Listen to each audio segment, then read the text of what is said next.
నేను ఒకటి చెప్తాను వినండి. నువ్వు చచ్చినప్పుడు నువ్వు కోట్లు సంపాదించిన నీ ఎమ్మటి రాదురా బాబు అంటారు. కానీ ఒకటి చెప్తున్నా వినండి.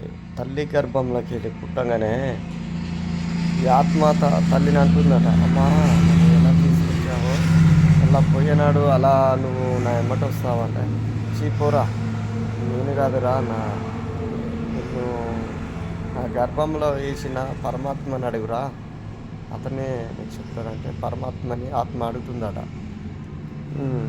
పరమాత్మ నన్ను ఇలా లోకంలో ఇలా సృష్టించారు, మరి నేను వెళ్ళేటప్పుడు కూడా ఇలా నా ఎమ్మటి ఎవరన్నా పంపిస్తావా అంటే, అది నువ్వు వచ్చేటప్పుడు ఎవరన్నా తీసుకొని రా అంటాడట. సరే ఓకే అని ఏమంటాడు.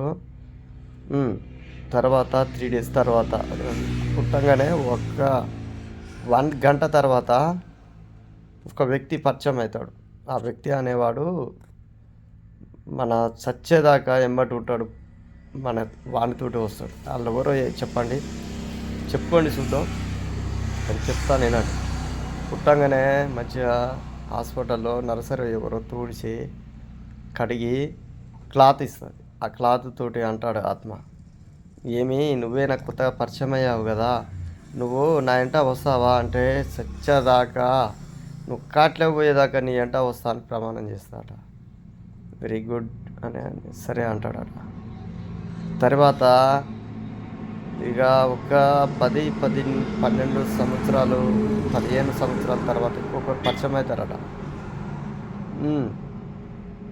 ఆ మచ్చ స్టైల్గా కొట్టుకుంటారు చూడండి శరీరానికి, ఆ మచ్చ కూడా అంటదట, నువ్వు కూడా కాటికి పోయేదాకా నేను వస్తాను ప్రమాణం చేస్తుందట. కట్టుకున్న మొలతాడు అంటదట, నీ దాకా వస్తా కానీ కాటి దాకా రాను, మధ్యలోనే వస్తాను అంటదట. అదేంటిది? తిప్పుడు గల్లం కాడ. ఓకేనా గైస్? అది చేసుకున్న భార్య సుత అంటదట కదా, నువ్వెవరో నేనెవరో మధ్యన పరిచయం అయినావు, మధ్యనే నువ్వు ఎటు వెళ్ళిపోతావు, నేను ఎటు వెళ్ళిపోతా, నీ సాగు దాకా ఇద్దరం తోడై రాలేము. కన్నా తల్లి కూడా అలా అంటదట, ఆత్మతో తండ్రి కూడా అలా అంటాడట. పరమాత్మతోటి ఈ ఆత్మ అంటుండట, నాకు 2 దోస్తులు పరిచయం అయ్యారు పరమాత్మ అంట, ఇంకేంది వాళ్ళని పట్టుకొని కైలాసం దాకా రా అంటే వీళ్ళు రారు కానీ కాట్లో దాకా వస్తారంటే, ఓకే నేను జాగదొలుతారు, కాలిపోయిన తర్వాత నీ ఆత్మన పైకి వస్తుంది అంటే సరే పరమాత్మ అంటాడట. అది గైస్, మన ఎమ్మటి 2 వస్తారు, కోట్లు సంపాదించిన ఎవరు కాదు కానీ 2 వస్తారు. ఒకటి మచ్చ, ఇంకొకటి మన ఒంటి మీది బట్టలు. సరే గైస్.